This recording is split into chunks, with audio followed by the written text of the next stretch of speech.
Oke, Bismillahirrahmanirrahim. Assalamualaikum warahmatullahi wabarakatuh. Selamat malam semuanya. Semoga Mas dalam keadaan selalu sehat dan dalam keberkahan ya.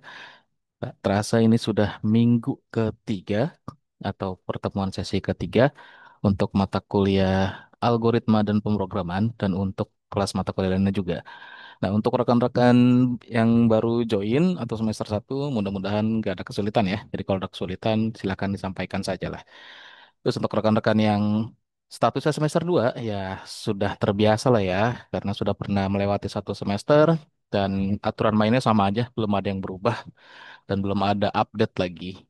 Jadi yang terpenting untuk mendapatkan presensi kehadiran rekan-rekan menjalankan model asinkron yang ada tiga kegiatan utama, view download modul, terus mengerjakan kuis dan aktif berdiskusi atau reply forum ya. Nah, untuk rekan-rekan yang di semester satu ya sesuaikan saja, lama-lama juga nanti terbiasa. Oke, untuk materi hari ini cukup singkat, cukup sederhana, tapi ada beberapa hal penting yang nanti akan saya sampaikan mengenai proses input-output di C++ ya. Dan untuk toolsnya sendiri, rekan-rekan nanti bisa pakai yang online atau bisa pakai yang offline juga ya. Oke, saya izin share screen dulu sebentar. Saya coba untuk share all screen saya, karena agak mager pindah-pindahnya. Nah, ini kalau rekan-rekan mau cari referensi lainnya ya, kayak misalkan di minggu pertama juga pernah saya share juga nih. Jadi kalau rekan-rekan mau cari sumber belajar lagi, plus ada compiler online ya. Nah, ini W3 School, W3 Schools atau W3 Schools. Nah, ini salah satu sumber referensi belajar yang punya langsung online compiler yang bagus nih ya. Jadi tinggal akses aja. Kalau misalkan dari pencarian Google mau nyarinya gitu kan, tinggal ketik aja W3 School gitu ya. Terus di enter, nanti ada halaman pertama nih. Nah, tinggal klik aja, terus mau belajar bahasa pemrograman ya di sini banyak, tinggal digeser-geser aja mau belajar yang mana. Ini sangat banyak sekali. Nah, kalau kita lagi ada di kelas Dan MK, dewasa gitu algoritma dan biasa biasa pemrograman. maklum ini gitu. Nah, kita buka si C++. Nah, ini tutorialnya lengkap sekali ya, dari mulai contoh output. Nah, di sini ada example-nya juga bisa kita coba langsung di online compilernya yang bisa kita edit-edit di sini, terus bisa di-run langsung dan ada hasilnya. Nah, ini online compilernya. Di lain hal, online compiler yang lain ini banyak sekali ya. Rekan-rekan tinggal ketik aja, udah maksi ini. Online compiler C++. Nah, ini nanti akan keluar banyak dan rekan-rekan bebas pakai yang mana saja ini sama aja ya, compiler online ini. Semuanya bagus, semuanya bisa digunakan, tinggal preferensi masing-masing mau pakai yang mana. Kalau saya biasanya lebih sering pakai yang GDB Online Debugger ini. Tapi yang lainnya bukan berarti jelek ya, sama bagusnya juga. Programmis, kalau di Programmis juga nih rekan-rekan bisa sekalian search materinya ya. Nah, di Programmis juga ini ada beberapa apa compiler untuk bahasa pemrograman yang lain kayak misalkan Python, R, terus ada HTML, terus Java juga, terus ada C Sharp juga, ada TypeScript, ada JavaScript. Nah, kalau misalkan ke halaman utama si programisnya, ini seperti online course yang sama seperti W3 School ya. Nah, ini banyak sekali nih term programming for free. Nah, itu. Jadi tergantung preferensinya mau pakai yang mana. Terus kalau untuk offline ada VS Code, terus ada juga lagi banyak ya. Oke. C++ offline compiler. Kalau saya pakai VS Code. Nah, teman-teman, ini beberapa hal yang harus diinstal untuk menjalankan C++ untuk bisa running C++ secara offline. Kalau misalkan terpisah-pisah ya, teman-teman tuh butuh yang namanya MinJW W64. Nah, ini di dalamnya ada JNU Tools G++ Compiler. Tapi kalau misalkan download kayak misal Dev C++, ini udah ada langsung ya si MinJW-nya, terus CodeBlocks juga udah ada, Visual Studio yang Community Edition juga sudah ada, terus si Sileng juga sudah ada tuh ya. Nah, kalau misalkan teman-teman pakai apa? Platformnya mobile platform untuk Android dan iOS ini ada nih untuk offline compilernya. Oke lah, langsung ke materinya aja. Nah, materi hari ini input dan output, sedikit slide-nya, penjelasannya juga sedikit, dan saya langsung ke simulasi atau praktikumnya aja, biar rekan-rekan kalau materi bisa dibaca secara mandiri lah ya. Oke, saya buka lagi di sini. Sebelum saya nanti ke input output, ada satu hal yang ingin disampaikan. Jadi kalau untuk yang sudah familiar atau sudah terbiasa dengan bahasa pemrograman, ya diikuti saja lah ya. Dan bahkan jika misalkan bisa membantu rekan-rekan yang baru banget ada di informatika atau ilmu komputer, nah itu lebih baik lagi. Dan ini sepertinya sudah disampaikan di materi sebelumnya ya, kalau nggak salah. Nah ya, tipe data. Nah, di sini juga ada nih. Di Waitress School ini ada tipe data, ada basic data types. Nah, ini basic data types-nya ya. Ada integer, integer ini, nah kalau misalkan kita di bawahnya di sini, nah ini ya. Jadi bilangan bulat, size-nya 2 atau 4 bytes. 2 atau 4 bytes itu, satu bytes-nya ini 8 bit. Jadi kalau 2 bytes itu sekitar 16 bit. Jadi satu byte-nya itu udah 8 bit. Ukuran ini masih byte semua. Nah, boolean ini nyimpen nilai satu atau nol. Jadi nilainya hanya satu atau nol atau true or false ya. Terus char ini single karakter. Jadi kalau misalkan kayak sebuah kata itu bukan char ya. Jadi kalau kita mau masukin atau mau menyimpan nilai ke dalam sebuah variabel dan nilainya itu terdiri dari banyak karakter. Misalkan satu kata 5 karakter, 6 karakter dan seterusnya nggak bisa dengan char, tapi nanti pakainya string. Nih, ada string. Jadi kalau misalkan tipe data char ini hanya untuk single karakter, letter, number, or ASCII value nih ya. Integer bilangan bulat, terus ada float ini untuk bilangan desimal yang dia bisa nyimpen 6 sampai 7 desimal digit. Nah, kalau misalkan desimal digitnya lebih banyak atau panjang, pakai double. Terus string. Nah, ini string juga nanti perlakuannya beda nih, khusus ya untuk menyimpan nilainya atau membaca nilainya. Nanti akan ada lah ya. Apa? Nah, kalau pakai ini nggak terlalu bisa ya, nggak terlalu bisa tampil nyimpen banyak karakternya. Maksudnya kalau ada spasi nih, spasinya nanti nggak akan muncul. Nah, maksudnya kayak gimana nanti ada di simulasinya. Oke, tadi basic data types-nya sudah. Untuk data type ini nanti akan lebih banyak lagi cabangnya kalau misalkan rekan-rekan explore ya. Kayak misalkan untuk float atau integer, float dan double ini ada yang shortnya, ada yang longnya. Nah, itu tergantung kebutuhannya gimana. Mau nyimpen berapa panjang ya, bukan berapa banyak ya, tapi berapa panjang isinya. Berapa panjang itu maksudnya kayak gini. Misalkan mau masukin nilai 1 triliun. 1 triliun itu berapa digit tuh angkanya tuh? Muat nggak di integer yang biasa? Nah, gitu ya. Dicek lagi. Oke, terus sekarang ke user input sama output. Saya bukanya atau pakainya yang offline ya.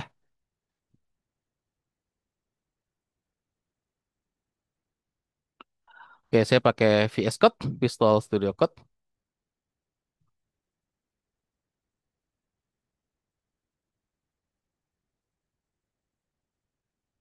Saya buat file namanya input output C++. Saya biasa preprocessor, pakai yang basic IOStream, input output stream.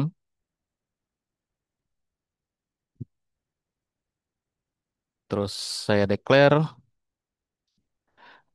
namespace std,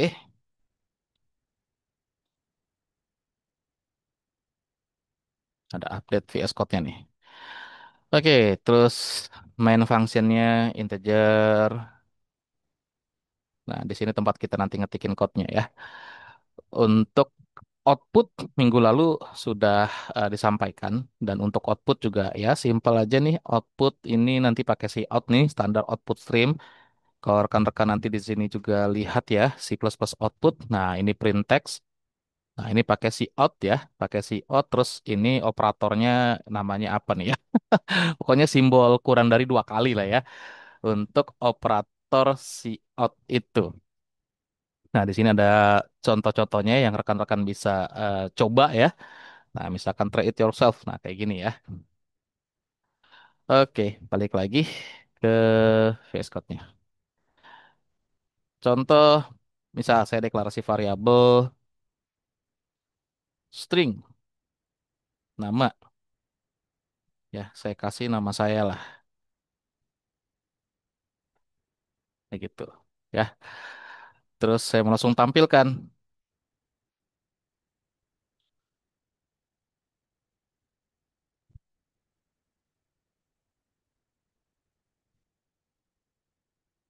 Udah, ya. Ini kan deklarasi variabel nih. Tipe datanya string, variabel namanya nama, terus langsung saya kasih nilai nama saya, terus saya tinggal tampilkan aja panggil nama variabelnya, ini enter, terus saya run code.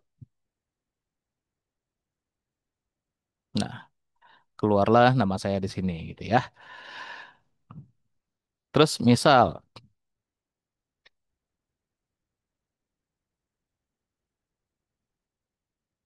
ada tambahan seperti ini. Nah, gitu ya. Misal kayak seperti ini, terus saya baca lagi nama, nah, contoh kayak gini ya. Terus ada koma, lanjut lagi selamat datang di Unsia. Titik, contoh seperti ini. Jadi nanti kan ada hai, terus manggil nama, variabel nama yang isinya ada nama saya. Terus lanjut lagi nih. Jadi step seperti ini operator untuk si out ini mewakili apa yang mau ditampilkan atau jadi outputnya ya, tampilan untuk di layar. Nah, contoh seperti ini. Kalau yang basic-basicnya aja ya contoh lah, saya bikin lagi dari mulai basic banget lah ya. Si out, halo misalkan gitu ya. Terus langsung selesai ya, ada delimiternya. Ya ini cuma halo aja tampilnya. Nah gitu. Terus saya mau bikin lagi ada tampilan selamat datang di Unsia gitu ya. Si out, selamat datang di Unsia. Titik, titik koma, delimiter ya. Nah ini nanti akan jadi satu baris ya, karena nggak ada perintah untuk enter. Nah kayak gini tuh. Harusnya di sini ada untuk enternya bisa pakai simbol kayak gini backslash n gitu ya. Ini bisa untuk enter atau satu lagi misal seperti ini pakai endl end of line. Nah ini nanti akan ada enternya dua kali nih. Nah ya, ke enter satu kali di sini, ada enter lagi di sini, baru selamat datang di Unsia. Ini untuk outputnya. Ya mudah-mudahan bisa dimengerti. Kita lanjut lagi untuk input. Nah untuk input bikin yang simpel-simpel aja ya. Kita bikin inputan. Tadi yang sudah ada output dengan tipe data string, ada variabelnya, terus ada isi dari atau nilai dari variabelnya. Nah, contoh saya mau bikin lagi contoh ya. Ada misalkan panjang, saya mau bikin kayak gini. Panjang saya kasih isi nilai 6, terus ada lagi lebar, saya kasih nilai 4, tipe datanya integer ya. Terus saya bikin lagi luas. Gitu. Nah, ini agak nggak efisien ngetikin seperti ini. Bisa boleh-boleh aja, tapi kalau misalkan mau jadi satu baris ya tinggal dipisahkan dengan koma aja karena ini kan tipe datanya sama nih integer semua. Cukup satu kali aja atau satu baris seperti ini, tinggal dipisahkan dengan koma. Nah, kayak gini ya. Terus di sini saya mau langsung tampilkan, oh sorry, luas dapatnya, luas itu dapat dari panjang kali, operator kali itu pakai asteris ya, atau bintang kalau di keyboard ya. Kalau di keyboard ini, kalau di keyboard eh, semuanya kayaknya sama lah ya, di shift 8, shift angka 8, panjang kali lebar. Terus saya mau tampilkan luasnya, misal kayak gini ya.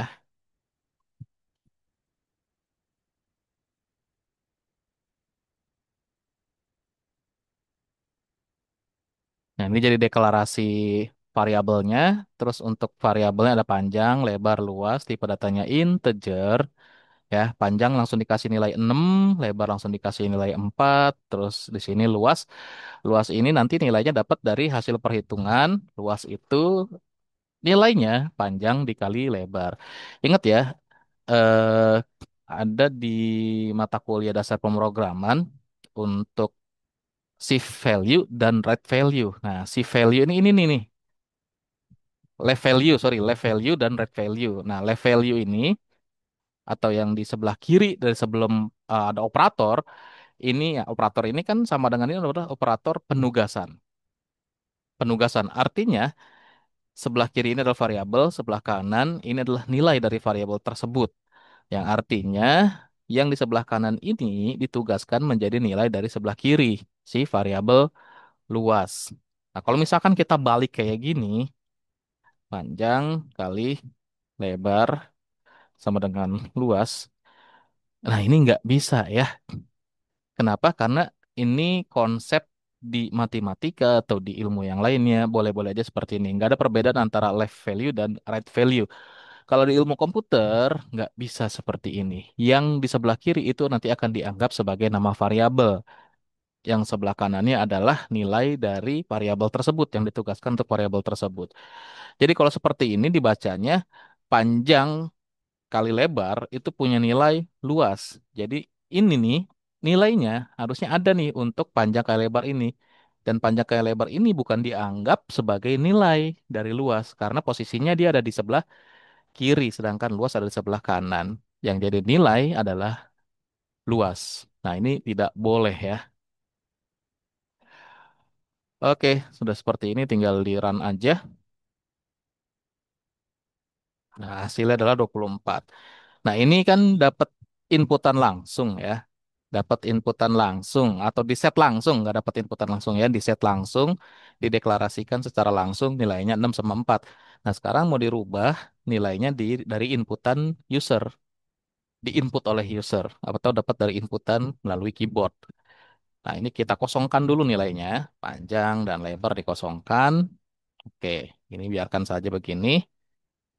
Terus kita buat seperti ini, ada instruksi untuk masukkan nilai panjang. Oke, terus sein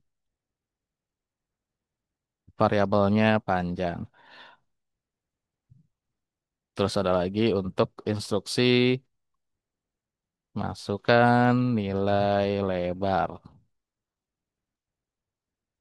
Nah, sein ini adalah fungsi untuk membaca inputan dan store atau menyimpan nilainya ke dalam sebuah variabel.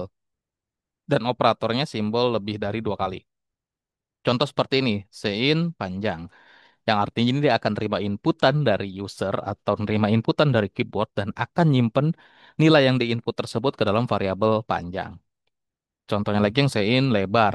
Nah, berarti dia akan menerima inputan dari user melalui keyboard dan akan nyimpen nilainya ke dalam variabel variabel lebar. Oke, contoh sudah seperti ini. Nanti begitu di run. Nah, panjang 8, terus lebarnya 6. Nah, luasnya tampil 48. Contoh seperti itu. Terus kalau di modul kan kita bisa input langsung dua kali. Nah, contoh di mana ya? Nah, di sini ya. Sein A, B. Nah, ini bisa langsung dimasukkan dua kali. Nah, contoh ya. Contoh, saya bikin variabelnya ada nilai satu, nilai 2, nilai atau ini jumlah hasil ya, hasil. Hasilnya itu adalah penjumlahan dari nilai satu sama nilai 2.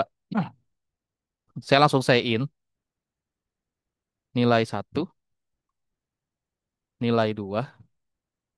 Nah, saya langsung model seperti ini. Terus langsung saya buat hasil sama dengan nilai satu ditambah nilai 2. Terus saya out menampilkan hasilnya ya. Hasil ditampilkan dari variabel hasil.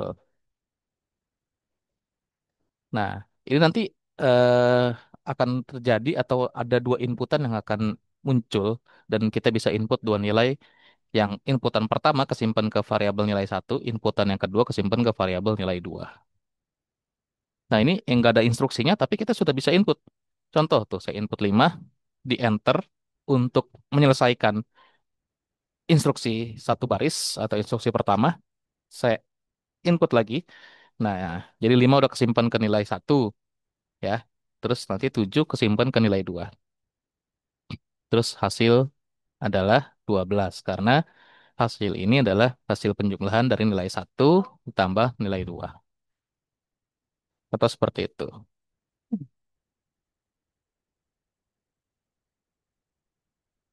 Oke, lanjut terakhir. Nah, ini yang pakai string nih. String nama. Saya mau pakai ini ya. Misal say out. Siapa nama Anda? Yang gini. Terus saya pakai say in. Yang biasa-biasanya kan kita pakai say in ya. Nama. Nah, terus nanti muncul lagi seperti ini. Hai, misal gitu ya. Hai spasi, terus koma, senang berkenalan dengan Anda. Contoh gini. Oke. Nah, ini saya running.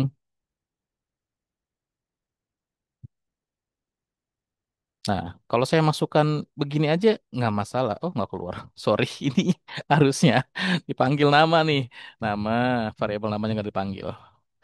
Nah, kayak gini.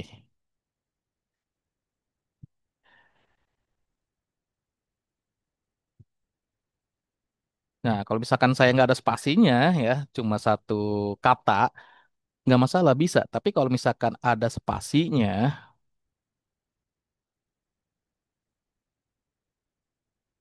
nah inputan setelah spasi nggak kebaca. Harusnya kan tampilnya Riyad Sahara nama saya nih di sini. Tapi nggak muncul. Karena memang sein ini nggak bisa kayak ngebaca spasi. Jadi spasi itu saya kayak seperti ini ya. Apa? Akhir dari instruksi juga. Jadi kalau misal contoh saya ada lagi di sini. Apa? Misalkan saya bikin lagi satu asal. Misal asal kota lah ya.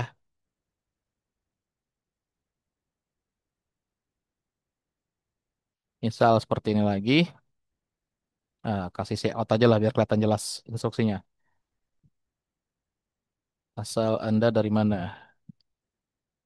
Nah, contoh gini ya.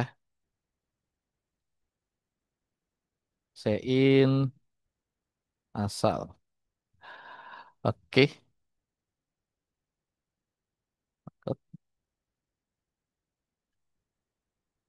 Nih, saya masukkan seperti ini. Dut.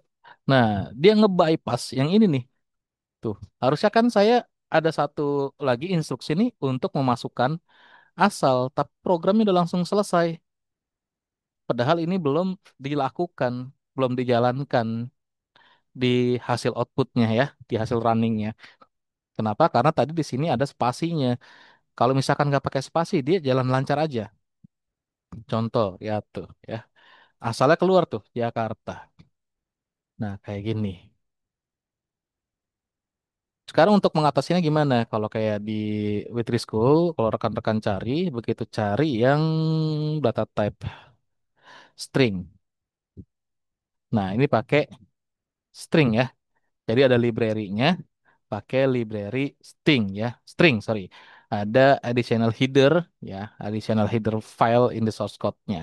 Jadi di sini ditambahkan header lagi, preprocessor, string. Nah, kayak gini. Apakah berhasil? Kita coba aja dulu.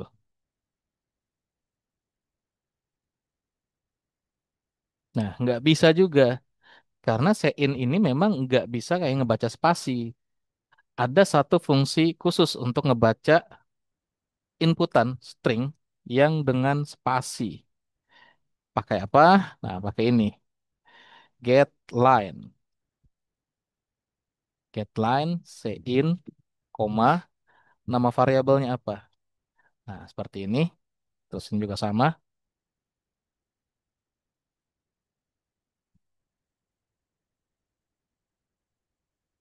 Headline, sein, nama variabel yang mau disimpan apa. Nah, sekarang saya running.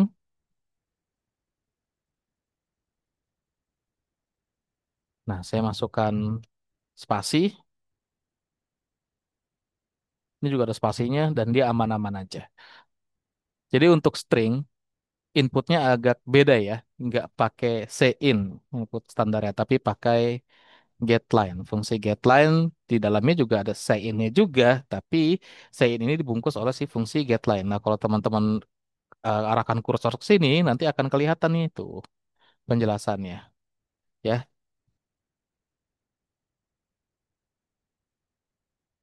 jadi read a line from stream into string. Ngebaca inputan, ya, membaca inputan dari streamnya itu ke dalam sebuah string dimasukkan atau dirubah ke dalam sebuah string dan bisa kesimpan ke variabel string. Oke, itu aja sih untuk materi hari ini ya. Input output simple lah, sederhana. Kalau ada yang mau tanyakan, silakan.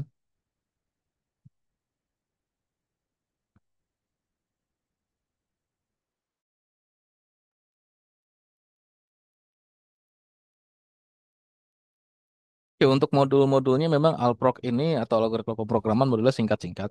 Jadi saran saya, rekan-rekan ini selalu explore di sumber lainnya ya, kayak tadi Witri School dan lain-lain. Karena banyak sekali sumber lainnya yang ada materi tambahan, plus ada studi kasusnya yang rekan-rekan nanti bisa coba di situ langsung simulasikan dan harapannya lebih memperluas atau memperdalam, memperkaya materi ya. C++ nggak mau baca spasi apa? Apakah kau ada concern tertentu dari programming? Bisa baca spasi. Yang penting kita tahu keyword atau fungsi yang dipakai apa. Kayak tadi kan sein itu nggak bisa ngebaca spasi karena spasi itu kayak dianggap similar sama enter lah ya. Jadi begitu ada spasi ya udah selesai lah tuh program. Dia pindah ke bukan program selesai. Instruksi itu selesai, dia lanjut ke instruksi selanjutnya. Kayak gitu. Jadi bukannya C++ nggak bisa baca spasi, bisa. Tapi untuk keyword-keyword tertentu atau fungsi tertentu ya harus disesuaikan dengan kebutuhannya. Kayak misalkan tadi kan nggak dimasukin prepositor, header, atau library string. Nah, makanya si stringnya itu kalau mau kita baca dengan inputan standar pakai sein dia nggak bisa. Tapi kalau misalkan kita tadi pakai fungsi getLine yang dari library string itu baru bisa. Begitu.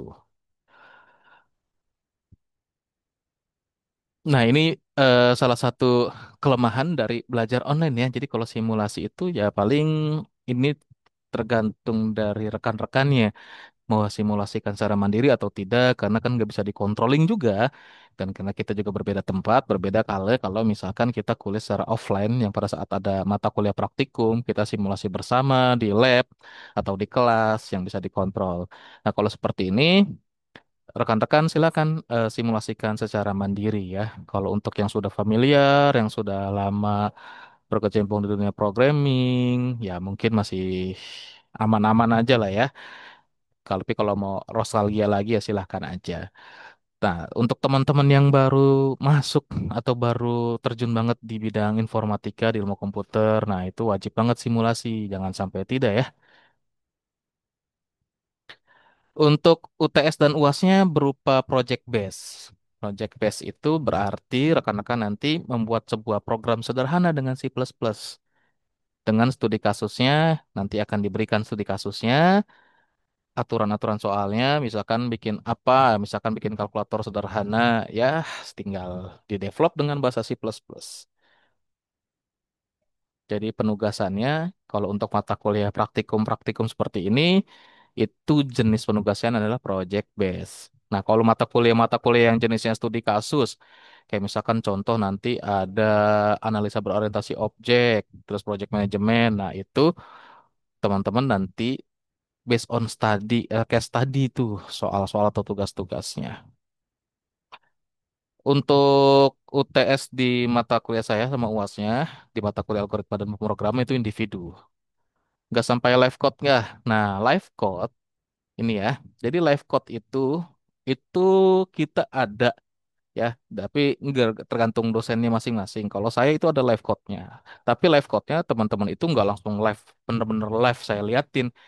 Jadi teman-teman bikin vlog, direkam layarnya pada saat rekan-rekan lagi ngodingnya, ya, lagi implementasi bahasa pemrogramannya atau lagi ngedevelop sesuatu tuh, direkam dan bagusnya dengan voice juga sambil dijelaskan, oh ini lagi gini nih, ini lagi si out ini nih, si out ini lagi apa sih buat yang nampilin data yang ini, oh saya lagi deklarasi variabel ini untuk ini nih. Jadi kayak gitu. Nah, kalau untuk rekan-rekan yang semester satu yang baru tuh jangan kaget, jangan aneh, karena di kita ini untuk setiap ujian itu rata-rata sebagian besar wajib membuat vlog presentasi atau kayak kalau misalkan pemrograman itu ada live codingnya. Nah, itu sebagai bentuk tanggung jawab dan validasi kalau yang kuliahnya real. Ya, jangankan yang online seperti ini banyak stigma atau persepsi, ah joki kali yang kuliah, ah emang bener deh yang kuliah dan lain-lain. Di offline pun kadang ada yang seperti itu. Dan saya pernah mengalami secara pribadi ya, waktu saya ngajar di instansi sebelumnya itu offline modelnya, dan ada juga yang kuliah bukan orang yang bersangkutan. Apalagi yang kuliah online begini. Mustahil saya bilang nggak pernah ada di Unsia. Pasti ada dulu ada beberapa kayak gitu dan kita punishmentnya lumayan ya. Itu punishmentnya langsung yang paling berat ya. Jadi di band satu periodikti. Kalau band satu periodikti kan berarti band nasional dan itu sinkron semuanya nggak akan bisa diterima tuh di kampus manapun kuliah. Itu karena itu merupakan salah satu kejahatan akademik terbesar selain duplikat atau plagiarism ya. Jadi nanti untuk rekan-rekan yang semester satu nih, yang baru, begitu ujian UTS, UAS, oh bikin vlog nih, oh ini bikin vlog, oh mata kuliah ini bikin vlog, ini banyak amat vlognya nih. Ini kuliah mau jadi vlogger apa mau jadi eskom? Ya, itu salah satu bentuk tanggung jawab dan validasi kita ke masyarakat, ke industri, dan eh, badan pengawas kita ya, Dikti. Nanti kalau ada yang nanya, bener nggak tuh mahasiswanya kuliah? Oh bener kok, nih ada buktinya banyak, ini dokumentasinya ada. Nah ini waktu ngerjakan tugas, ngerjain ujian, mahasiswanya mendokumentasikan dia beneran yang ngerjain. Itu dia. Oke, ada lagi mau tanyakan sebelum kita akhiri? Presensi, oh presensi sinkron nggak usah diiniin lah ya. Kan saya ngambil presensi bukan dari sesi sinkron seperti ini, tapi dari kegiatan asinkron. Harusnya semua kelas pun begitu ya, ngambil presensi kehadiran itu dari aktivitas asinkron bukan sinkron. Jadi abaikan saja presensi yang apa sinkron ya. Yang terpenting menjalankan aktivitas asinkron. Yang view download modul, ngerjain kuis, dan aktif berdiskusi atau reply forum. Itu jangan lupa tuh, tiga aktivitas utama itu. Ada lagi? Silakan. Sebelum kita akhiri, belum ada pertanyaan masih dipahami materinya. Oke, terima kasih. Kalau dipahami materinya, berarti ke deliver dengan baik ya. Oke, kalau gitu kita akhiri materi kita hari ini. Insya Allah nanti kita ketemu lagi di beberapa pertemuan sebelum UTS ya. UTS kan nanti minggu 8. Insya Allah pertemuan minggu 6 atau 7 kita ada sesi sinkron lagi untuk menjelaskan soal UTS-nya atau gimana UTS-nya nanti. Oke, itu aja dari saya. Mohon maaf jika ada kesalahan. Mudah-mudahan materi bermanfaat. Saya tutup, saya akhiri. Wabillahi taufiq wal hidayah. Assalamualaikum warahmatullahi wabarakatuh. Selamat malam semua. Selamat beristirahat.